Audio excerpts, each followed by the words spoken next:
Hello, fellow creepsters. I'm so glad I get to kill this introduction to Sinister Sightings. You can call me Mr. Creepster. I live in a crypt. Some people call me Big John. That's only until I scare the fuck out of them. So sit back and try to get comfortable if you can. and welcome, Paranormal Chicks, Donna and fucking Carrie, as they slay you with their stories. Leave the light on if you must. Don't die from getting scared.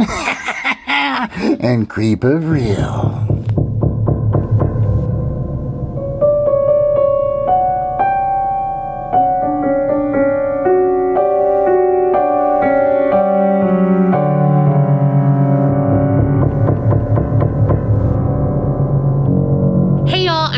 I'm Carrie. And we are Paranormal Chicks. Sinister Sightings 91. And you just heard John, the Crypt Keeper, who, I'm fucking obsessed.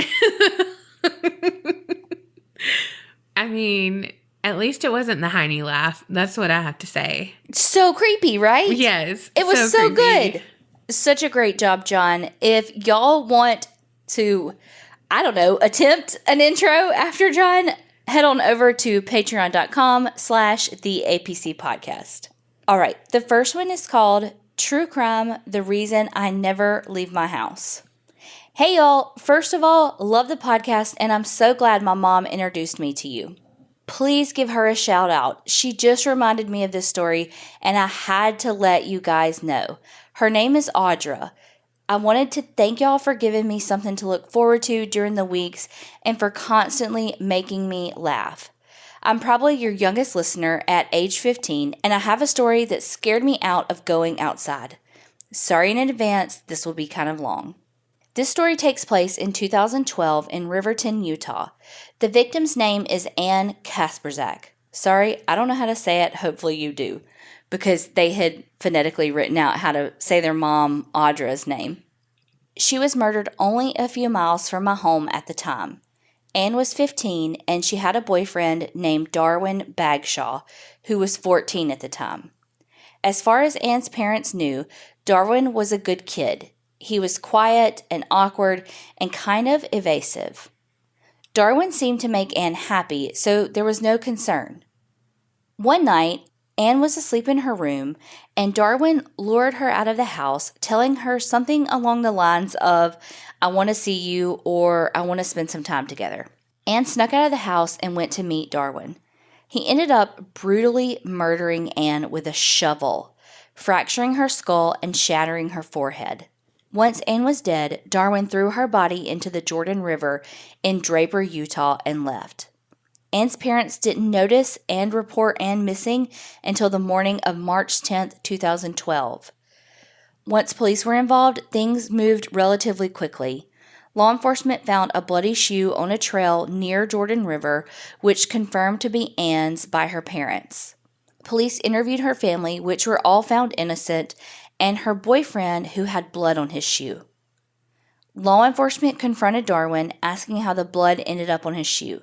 He told police that Anne had a bloody nose while they were hanging out a few days before the murder. Police later found evidence on his phone of him convincing a friend to also tell the bloody nose story, which led to his arrest. Darwin told police that he killed Anne because she told him she was pregnant and he didn't know how to deal with the news. The autopsy showed Anne was not pregnant and that Darwin had lied. What kind of shithead kills someone for that reason? Anyway, Darwin was charged in 2014 in juvenile court, but was later charged as an adult.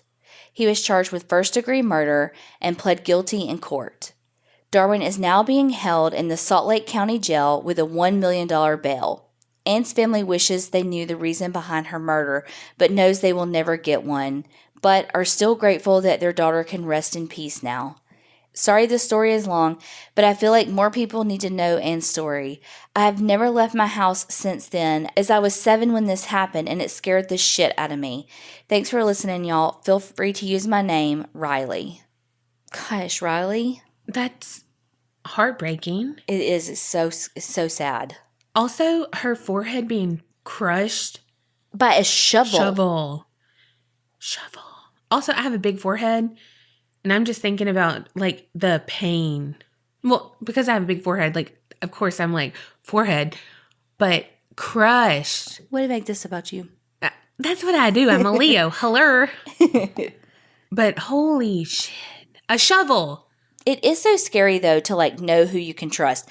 But, like, the people around her, I mean, if they were describing him as evasive, they had a gut feeling about him. And so it's important to trust the people around you's gut. Mm-hmm. Whether you want to believe them or not, if the people closest to you have a problem with someone, it's probably for a reason. Yeah, and if it's not just one person. Right. Because if it's like one person, then you have to think about like ulterior why. motives. Yeah. Is it jealousy? Is it blah, blah, blah? But if it's like a consensus of people who don't normally have the same opinion or have nothing to gain, you know, whatever. Yeah. Oh, I feel so bad because there's so many victims there in that story, including you, Riley. And I don't know, that, again, to make it about myself, I'm glad that your mom, Audra, like, told you about us and we can help keep you company in any way we can. Also, this is a complete random aside, but I love your name. Thank you for writing in. Next one doesn't have a title. Hi, Donna and Carrie. I recently discovered your podcast through Obsessed with Disappeared.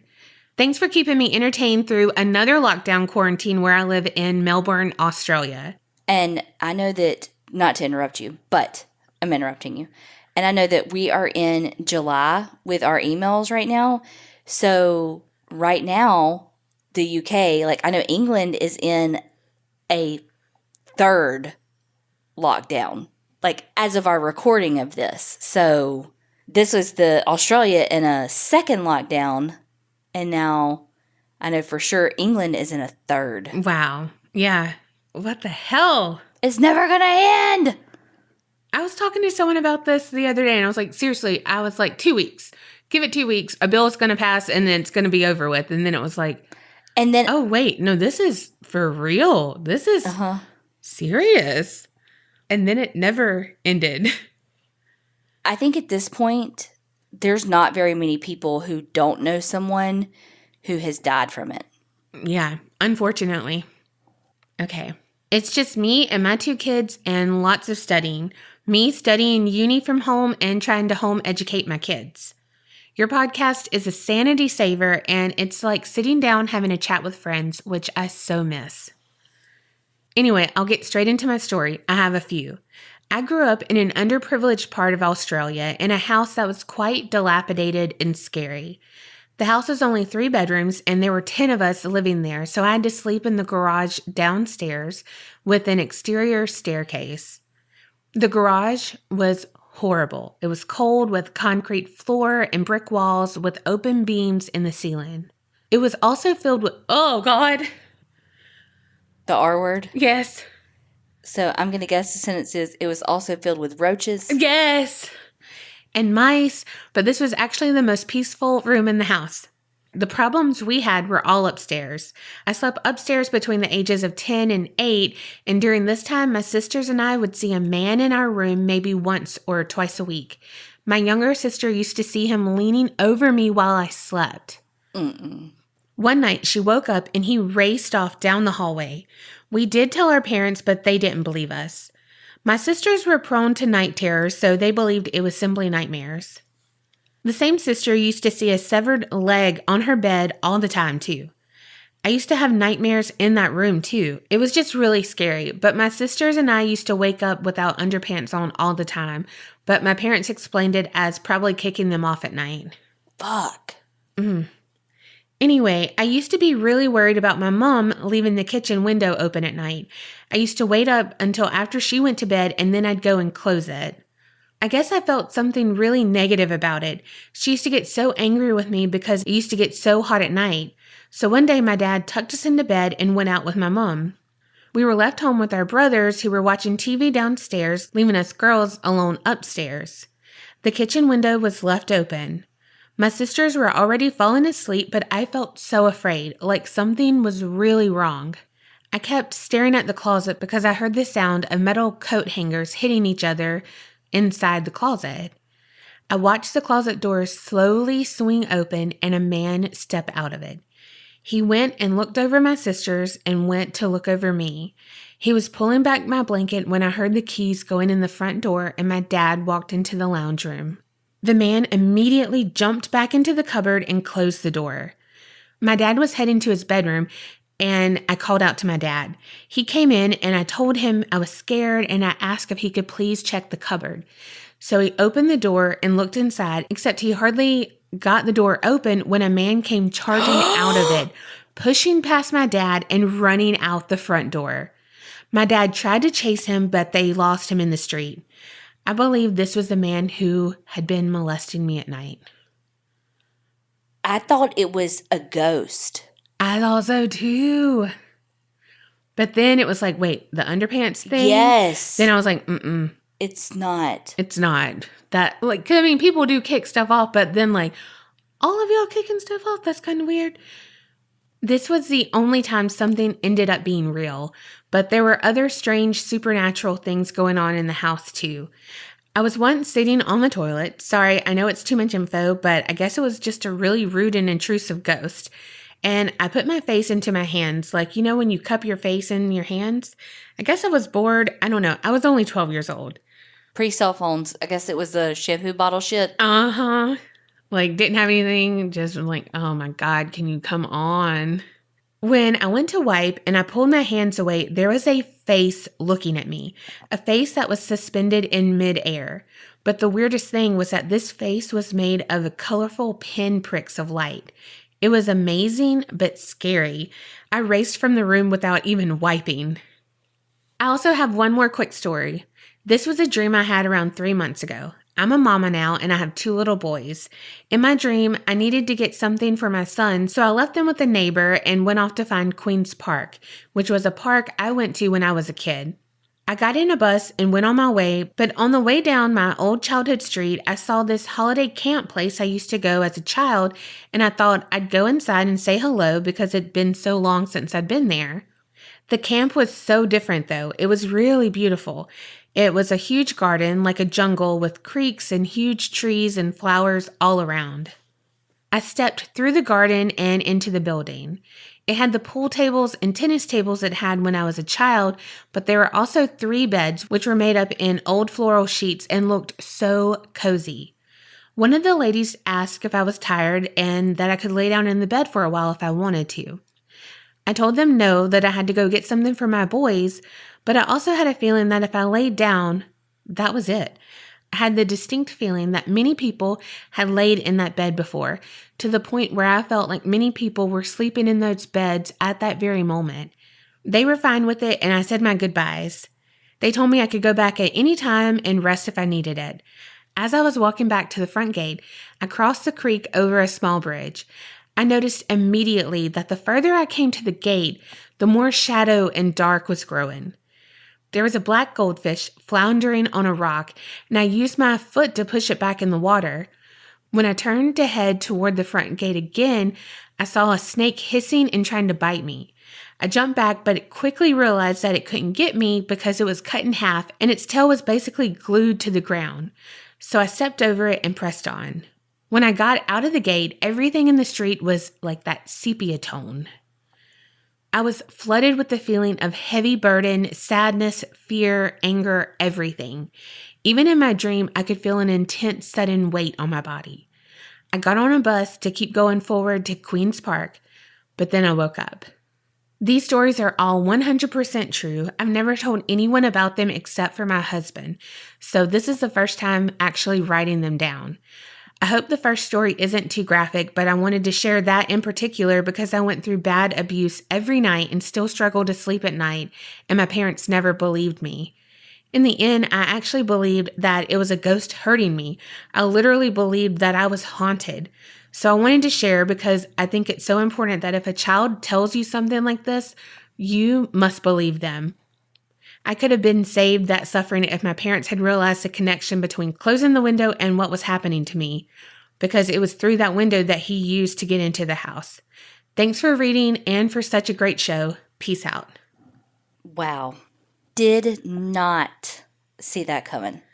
No, and I am so sorry you had to go through that and are still living with the ramifications. Is that the word? Mm-hmm. Carrie's Webster over here, if you didn't know.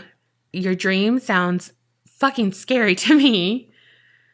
I don't know, but also thank you for sharing your stories, saying that this was the first time you wrote those down and shared. Thank you so much. That means a lot to us. Yes, it really does mean a lot that you trust not only us, but this platform that is this podcast to share that with.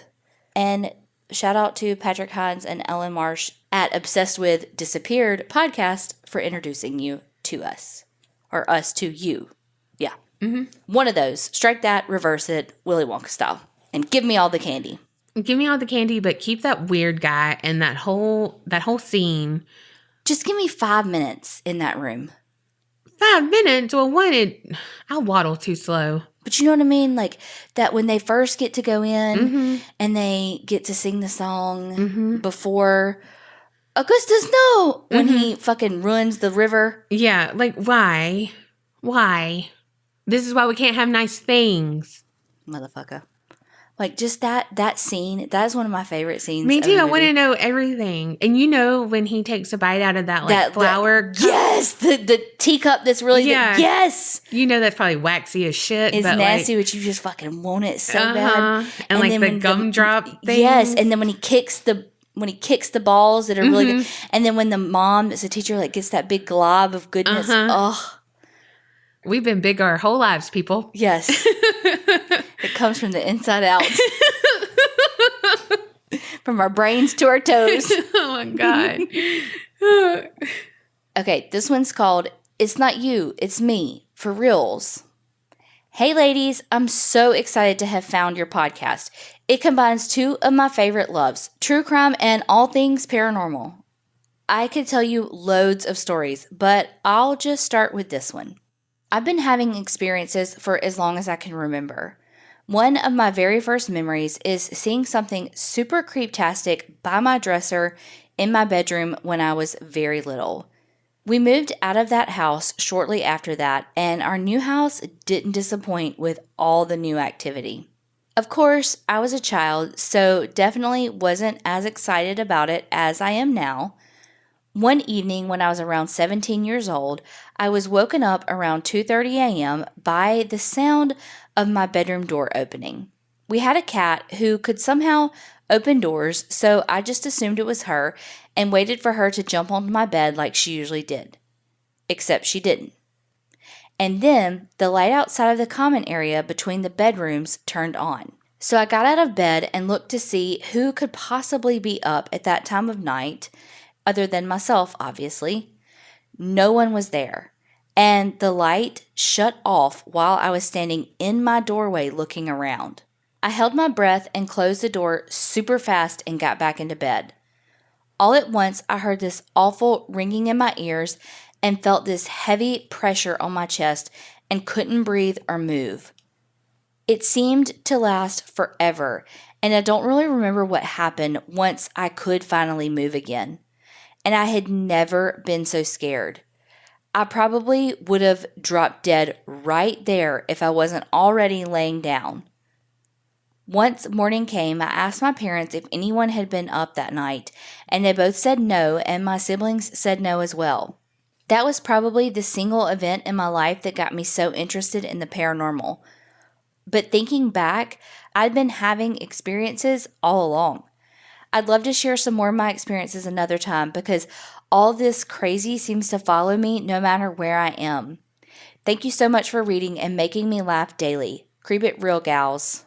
I feel like I haven't said this in a long time, and I mean, even though we got a bad review about me saying it all the time, don't fuck with my sleep.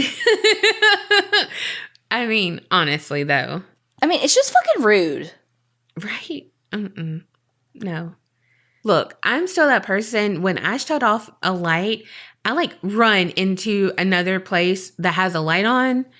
So for you to be standing there and the light to go off, I would scatter I would disappear like a roach. Look, I was going to say it, and did you see that I backtracked? Because I was because you said scatter like a... and I was like, whoop, gotta go. You had to scatter like one? Oh my God, don't even talk about it anymore. It's because they had it in their story. It is. I'm going to see one tonight. I just know it. I'm talking it up. Oh God. I can't do intention shit for shit, but I can fucking talk a blank into existence. One of us is going to see one because it's come up too much. Oh, please be you. Luckily, I got Colby to kill it. Don't be me. Because, all I'm going to do is scream and yell for him.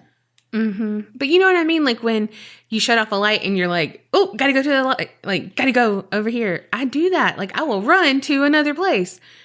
No, I legit, well, not in this house because mine is like more open. So it's like, meh. But I don't like hallways. No, you don't. And so legit, Carrie's hallway has 2 lights. So you can keep it on.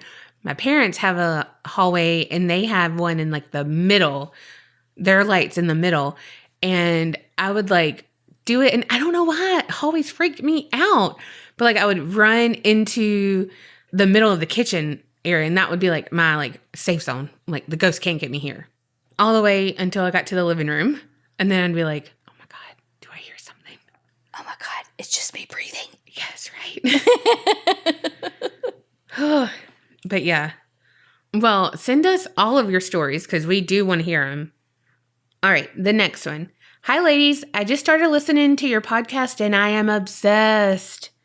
I've never really been into the paranormal because I'm a huge scaredy cat, but your Sinister Sightings episodes have become my favorite things to listen to.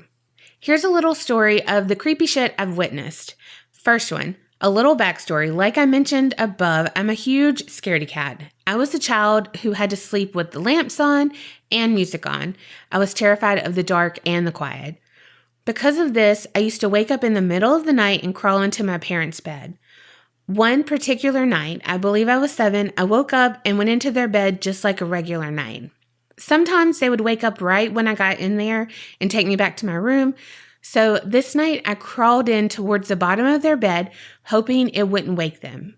I settled in and went back to sleep. I'm not sure how long it had been, but I was suddenly awoken by the feeling of someone grabbing my foot, which was hanging off the bed. I bolted up, thinking it was my dad trying to get me back to my bed. I felt around and found both of my parents lying perfectly asleep beside me. After that, I just thought that maybe my brother had came into the room as well and maybe just grabbed my foot for whatever reason. So I fell back asleep. Fast forward to the next morning. I was trying to find my brother to give him hell about grabbing my foot and scaring me in the middle of the night, but I couldn't find him anywhere. So I asked my mom where he was. She reminded me that he had spent the night with a friend and would be back soon. I'm now 25, and to this day, I have no idea what grabbed my foot, but it still haunts me. I refuse to let any limbs hang off the bed while I'm sleeping for the fear that something will grab me again. My parents built our house, so I know no one's died in my house. However, there is a small graveyard in the woods right next to my house. Is my house haunted? Maybe so. Thank you so much for listening to my story, and I'll try to remember some more creepy graveyard stories to send in. Creep it real. With love from Atlanta, April. Damn. I'm with you. I do not let anything hang off of my bed. If I get close to my feet hanging off for some reason, I will scoot down in my bed. I'm very weird about that. And I'm like, my toes are a little dangly. Scooch on up. You would have to be laying halfway down your bed, like legitimately. Your shoulders would practically have to be at the damn halfway mark for your toes to hang off the edge. I'm telling you, I squish down. You really do. I don't know why. I mean, to each his own, whatever's comfortable. But yeah, I don't let anything dangle. All right. First off, I freaking love you girls. This happened about 15 years ago. I lived in Saline? I County, Arkansas at the time. I had a friend who knew I was sensitive. My friend called me one night from her sister's house, freaking out. They had just reorganized her 4-year-old son's room, and now crazy things are happening, like the room door slamming shut and no one could get in or out of the room, then it would just open. Now, mind you, I've never been there and had no idea at the time where this house was. I said, "You moved a dresser by the door. Your spirit does not want it there. Move it and he will be happy." They were like, "Hell to the no, you come here." Now, while I was talking to them, I was getting the worst migraine. Sick, dizzy, short of breath. I finally said, "Okay," and found my way to this house. It was located off this set of curves that are called Dead Man's Curves. They are bad. I've never felt comfortable going on this road. Now I know why. On with the story. I made my way 10 o'clock at night to the house, walk in, and bam, I was led by spirit to the room and dresser. I said, "Just move it over there," pointing to the corner directly across from it. They said that's where it was.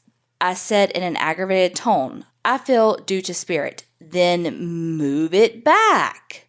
I then said, "There is more to this house than this." "Underground?" They said they've been down there once. Totally spooky. I felt led to go there. I walked down the stairs, got to the threshold, and was shoved in my chest backwards. Stumbled backwards and felt, "No, get out." My entourage left me, hightailing out of there. I gathered my senses back and crossed the threshold, even though I feared for my life. No shit. Down there was all underground, no windows, and it was like a small apartment. I walked around praying the Lord's Prayer the whole time. I truly felt threatened being there. I went to the kitchen area, and above the sink was a piece of plywood. I pulled it back, and I shit you not, there was a tunnel. I could smell fire, hear screams, wailing, felt the sense of dread. I kept praying and asked Spirit to stop. No one is here to hurt him. I went back upstairs, and we moved the dresser, and my headache immediately went away. I asked if there was a barn out back. They said yes, but a long time ago it had been burned. I had them ask their landlord about it. He refused to answer and stated, "You stayed longer than I thought you would." As for my friend's sister, they moved out the next day. I felt it was an underground railroad, and once people crawled to the barn, they were found and burned alive. I found this map. The green area is the Arkansas Underground Railroad. I was in East End. By car, it's only a 15-minute drive. I pray it wasn't what I felt. I can hear wailing, screaming, and cries to this day. Some of our history truly sucks. Creep it real and run like hell if you're scared. M. Wow. I just want to feel, I think you said this, Carrie, before. Like, I want to feel what y'all feel when y'all are sensitive like that. But also I don't, because that story just scared the shit out of me, thinking like to feel like, no. I don't want the terror, but I want to know what you feel and how you know that. Mm-hmm. Also, your friends don't call for help when you're like, "Hey, move the dresser over here. Things will be good." It's like, but I don't want to do that. Then don't be calling me for help. Yeah, like I'm legit telling you it's going to be cool if you move it right back where it was. I'd be like, done. Consider it done. Carrie, help me move the dresser back. Mm-hmm. And it could be a stop on the Underground Railroad. That's really sad. And fuck people sometimes. Really? Sometimes people are so amazing and rise to the occasion, and sometimes you just want to punch them in their fucking trachea. Yeah. I think we recently watched a Ghost Brothers episode. It's like one of their older ones, but at one of the watch parties. And I think it was one of the stops on the Underground Railroad. And it just hearing history and stuff. And it's just like, oh my gosh. Again, usually history is like so much worse. Like, just quote unquote normal shit is so much worse than like the crimes committed that we talk about. Things that were legal to do. Yep. All right. This one is true crime, or so they thought. Hey, y'all. I sent in a story recently about the house I lived in briefly with the help me on the walls. But I have a different kind of story for y'all today. A true crime story. Or so they thought. And y'all, if y'all haven't listened to last week's episode, that's where that story was, and that was fucking creepy. That was a fucking doozy. Mm-hmm. So this is my dad's story. He was born and grew up in the town I was born in. Actually, his parents' house, which we still own, was right down the road from my house growing up. But when my dad was a kid, the area around their house wasn't fully developed. And across the road from the house was a wooded area. Side note, some of this was still around when I was a teenager, and we would get into mischief out there sometimes. I love that little aside, like just BT dubs, you know. My dad and his little friends would go out into the wooded area and play as young boys would, especially in the early 60s. So my dad and one or two boys from the neighborhood, I don't remember exactly, were out there playing. And what do they happen upon? A corpse. A freaking corpse. One of the kids had a large stick, and he poked the body with it, and it didn't move. They all noped the fuck out of there and ran home panicking. My dad got home first, as his house was right on the edge of the wooded area, and he ran inside to my grandmother, who was a homemaker, so she was always home. He was stuttering and spewing out what they had seen. Well, she didn't believe him. He was her third child and youngest by a lot, so she had been around the block with the kid nonsense. But then the other friend's mom phoned over, and so she started to believe him. I'll take this moment to insert a bit of color here. Around this time, in our little corner of Texas, there was a guy named Kenneth Allen McDuff, or the Broomstick Killer. Oh my God, Carrie, I mentioned him in the yogurt shop killing. I mentioned him. But she said, Carrie, you should cover this, so definitely. He is known to have committed at least one murder in Temple, where this story takes place. Anyway, back to the point. My grandmother calls the police and they go out to investigate. Sometime later, she gets a call back letting her know what's going on.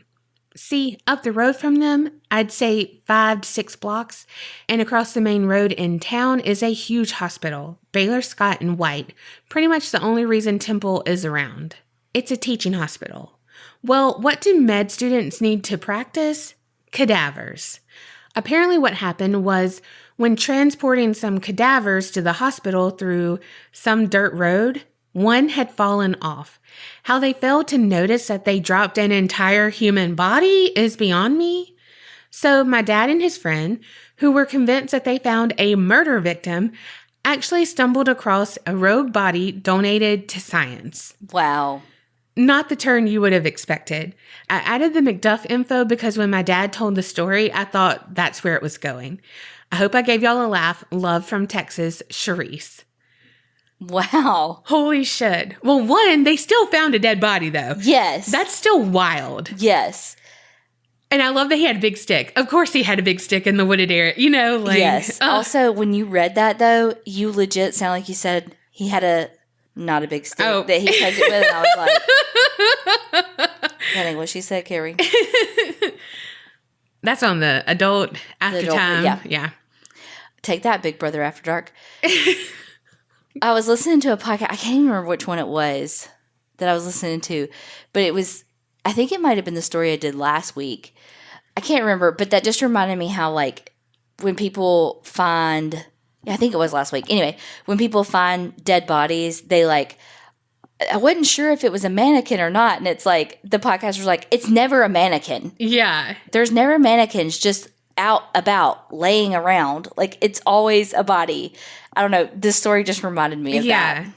It really was a body. Yeah, it really was. Until, I swear to God, I'm going to call in one time because I'm going to be like, oh my God, Carrie, it's a dead body. And it's going to be like, ma'am, that was a mannequin. And we're like, it's never a mannequin. It's actually a mannequin. It was a mannequin that time. We're going to be like, oh my God, y'all, we're doing a TikTok because, oh my God, we actually did something. No, never mind. Never mind. It's a mannequin. Also, though, Why do people have mannequins around so much? Like in your stories, there's always some mannequins. The person who he had like a lot of mannequins. You know what I mean? Like how people have mannequins. I don't know. Sorry, that went on a mannequin. And it had literally nothing to do with the story. You put me on that. I know. I brought it up. You know how my brain works. I know. But also, you did give us a laugh because, no, I did not think about that. Poor kid dad. Poor kid dad.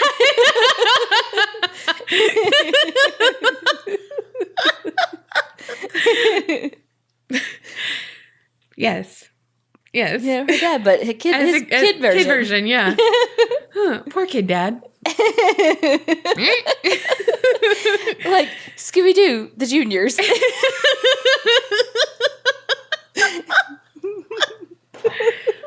Oh, God. Fuck Scrappy-Doo. No, Scrappy-Doo wasn't around then. I know who you're talking about.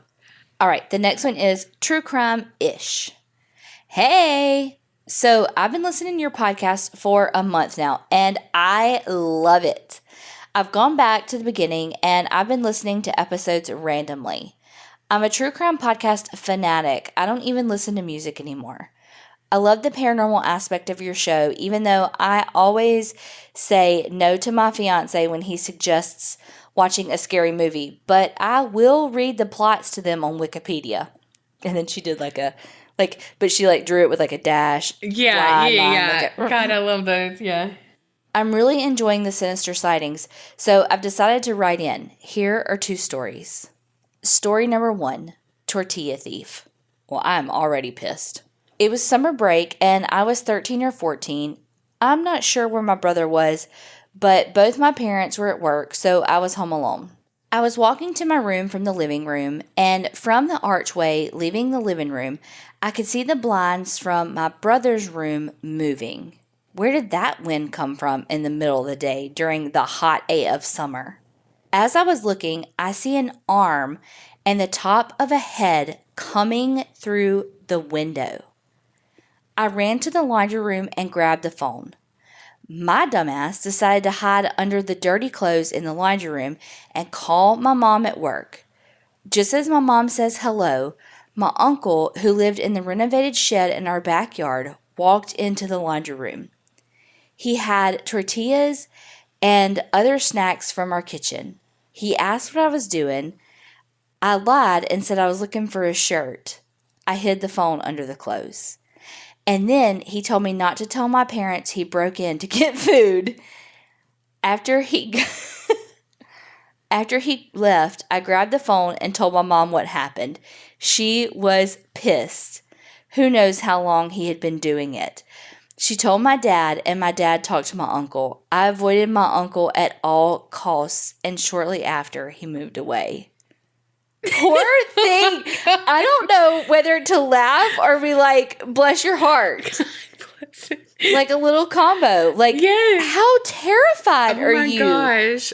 Oh my gosh. And he was breaking in to steal food. Yes. And then don't let him see that I was actually, you know what I mean? Yes, because you're oh, it was just him, Yeah. And then play it cool. But then also, pretty shitty of him to put you in the middle of that as a kid. Don't tell him. No, not okay. Don't put kids in the middle. Yeah. Story number 2, coincidence. This story is about a missing person. While attending undergrad at Humboldt State University in Northern California, I was on my school's newspaper. For some reason, I was assigned to report on a student who had been missing for several weeks. We'll call him JL. JL was older than most students. He was in his early 30s and had dealt with mental health issues in the past. Most suspected that due to his previous mental health history, he had run away. I interviewed his roommate and former girlfriend. She said he did have his, quote, demons, but he would never just leave without telling anyone. While interviewing her, I found out they used to live in my current apartment building.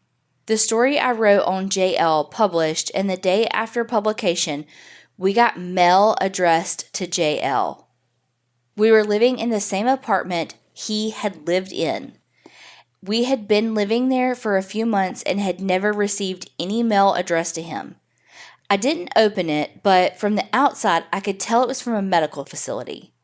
I thought he had checked himself into a facility and that's where he had been. And since he was older, they wouldn't need to contact anyone. I thought maybe this was the key to finding him. I told my newspaper professor, who was literally like, meh. She wasn't as excited as I was to learn that maybe this could help find JL. Unfortunately, before I could call the police to offer the letter as a tip, JL was found deceased. They suspected suicide as he was found in a body of water and he had no enemies to consider foul play. This happened in 2013, which was a strange year as another student died in a crash and a professor also passed away. Our school was small, maybe 6,000 attended, so these events were pretty big deals. Thanks for reading my stories if you do. Sorry they were long. Love your podcast. You two are great storytellers and have created a great community. Keep it real and don't get scared. Lisette S. That's a lot to happen for such a small school. Yeah. I mean, that's not a small school, but it's not. Like you said. It's like a small town. Yeah. That's a lot to happen in 1 year like that. Yeah. Wow. How, whew. What are the odds that you did the story and he lived there? Got the mail that you haven't gotten at all. Like, it's just like that word that Donna loves, synchronicity. Mm-hmm. All right. Last one. Sinister Sightings. Maybe I'm a medium. Hey, ladies. I'm new to this podcast. I've always been super into paranormal things, so when I found this podcast, I was overjoyed. I have a long commute to and from work, so I've been binging these like crazy. This is going to be a long one, so I apologize. Since I was young, my brother and I have always been fascinated by horror films, scary stories, and ghosts in general. Since I was around 11 or 12, we both noticed some strange things happening in our home. My brother's door would open and close at 3 a.m. every single night. We would see figures down the hall, walking in and out of rooms. The chairs in the living rooms would rock without anyone sitting there. The weird thing is, our parents never noticed these strange things, and they sadly never believed us. Since I was extremely young, I would have vivid dreams about spirits in our house almost every night. When I was around 14, I was home alone and doing homework in the kitchen. A huge crash happened in the back of the house. I tiptoed to my room to investigate. My clock that was drilled into the wall was lying on my desk, shattered. I ran like hell out of there. Leaving my room, I noticed that every plant in our house was shaking, knocking leaves and flowers all over the place. I ran out of the house and called my parents. They, of course, blamed it on the possibility of an earthquake. My brother and I jokingly named our ghost Toby, and it stuck. But my eyes just got wide when I read that because Toby is the name of the demon in that house I'd covered last week. Oh, yeah. Yeah. Okay, sorry. Here's where things get super weird. When I was 15, my aunt passed away after a long battle with cancer. The night of her funeral, I woke up hysterically crying and sweating. My mother ran into my room to see what was wrong. I had a dream that my aunt was sitting in my bed with me wearing the clothes that she was buried in.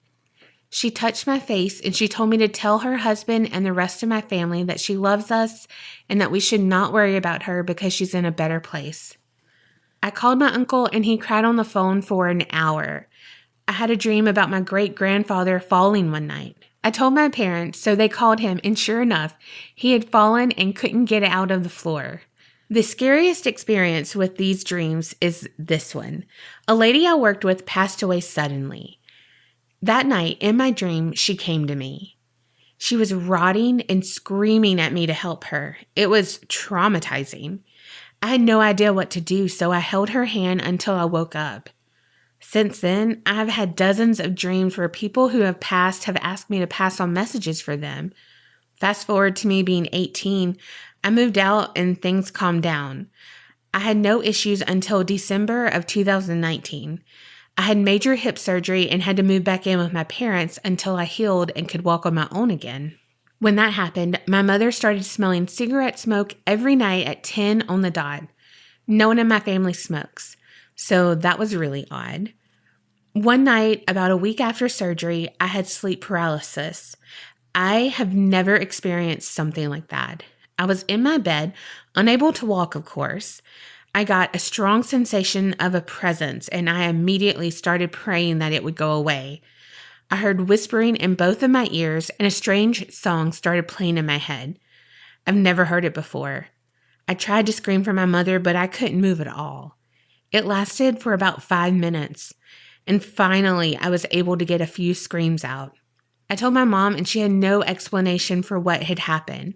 I was able to move back home soon after, but I think Toby came with me. My roommate and I have both experienced some strange things. My dog is terrified of the kitchen and won't set foot in there. That's where most of the activity is, such as the microwave turning on and off and strange noises. When I walk past the light bulbs, they flicker and turn off every time. It happens in my house and has even happened at work. One night a few months ago, everything in my house went haywire. I called my mom and stayed on the phone with her for an hour, explaining everything that was happening as they happened. She finally believed me. What a relief.